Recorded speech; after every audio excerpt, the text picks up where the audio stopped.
All right, so the latest news is that there's a New Jersey official that told the AP that the NFL did, in fact, have the tape of the elevator assault. What do you make of all of this, Teddy? Well, guys, it's turning into a mess now, really. You just almost assumed this eventually was going to come out because I had my doubts, and I didn't know how they couldn't have seen the tape up until then.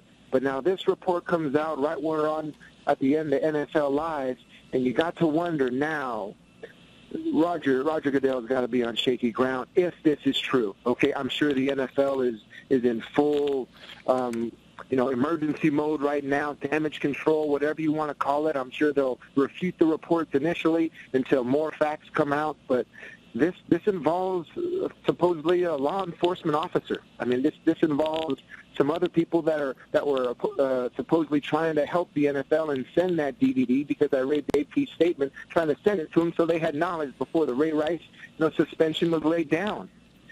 You got to think what happens from now. I mean, does Roger Goodell start to lose now some support from some owners that are now starting to think, Roger, maybe we don't believe what you said, or maybe some sponsors are going to lead the way now. Some sponsors are going to lead the way if they get full knowledge of the situation and say, it's time that we separated ourselves. And probably that's when the money stops coming in.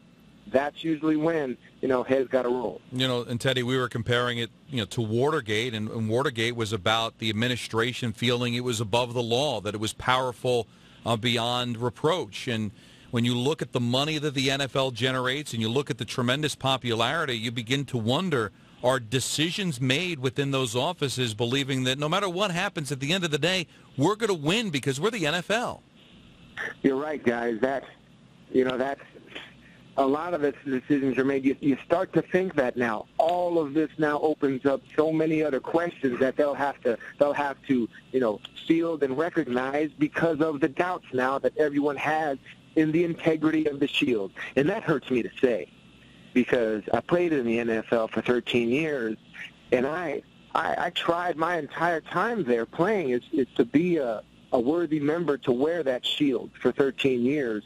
And now it seems like it's just dirty. I mean, you start with the commissioner up top, and I just got to say, though, if it's true, that shield is dirty now because Roger Goodell is the leader of that shield. And if you got the leader of that shield out there tainting it and lying, that's when some major changes have to be made, and it's got to come from the owners that are honorable and respectful and also love the league, and they've got to do something about it. Now, Teddy, let me take a different tack on this, and I brought this up yesterday as well. You remember in good standing of the NFL, 13 years, 3-time Super Bowl champion. You remember the union. They had originally given Ray Rice 2 games. Now, I don't know why they gave him 2 games. They had to know that he struck his wife in that elevator, even if they didn't see the video. Then they see the video, and they go, oh, by the way, now it's indefinite, and the Ravens release him.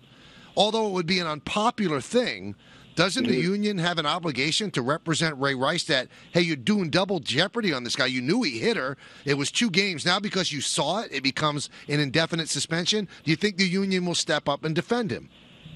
Well, I think what the union should do is step up and try to clean up the mess, which is the NFL right now. And the Ray Rice situation started all of this, and now it's all coming to a head to where someone may have to push the reset button in the NFL upper echelon of executives. Someone may have to do that because all of this is, everyone looks at it now in terms of this NFL as being a mess, and someone's got to lead the way. Whether it's owners, whether it's sponsors, it's got to be somebody because it's being questioned right now in its integrity.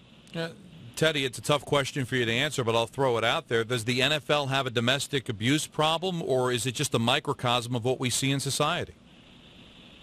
Well, guys, I feel one example in the NFL of domestic abuse is too much, even just one. So obviously there have been much more than one, and so yes, there is a problem. So it's something to where maybe, once again, fellas, if this is true, we had the wrong commissioner. We had the wrong commissioner leading the way because of a 2-game suspension for this. And then everything was reactive, if you hear what I'm trying to say. Everything that they did was reactive. It wasn't proactive. They reacted to the criticism they got after the two-game suspension was levied out. They reacted to the videotape coming out. Nothing was proactive in terms of what does this really mean for our league and the lead we have to set the example we have to set for our society. They weren't proactive that way. They just reacted to criticism, and that's a mistake in itself. Now, I want to, before we let you go, because I know you have to get back on TV, and I'm listening to your voice, and I hear different emotions. You seem angry and hurt. Is that accurate? It is, guys. I mean, before it started all to be cut and dry, I mean, I'm a guy, too. I wanted to believe my commissioner. You know, I hoped that he hadn't seen it yet, but once again, if it's true, you know, I'm upset with Roger Goodell. You know, I'm upset because he tried to pull the wool over all of our eyes. You know, did he lie? Was he untruthful? Those type of things that really upset me. It did upset me about some of the mistakes he made in the past at the beginning with the suspension, sure. But this is now taking it to another level that, you know, something really I feel has to be done.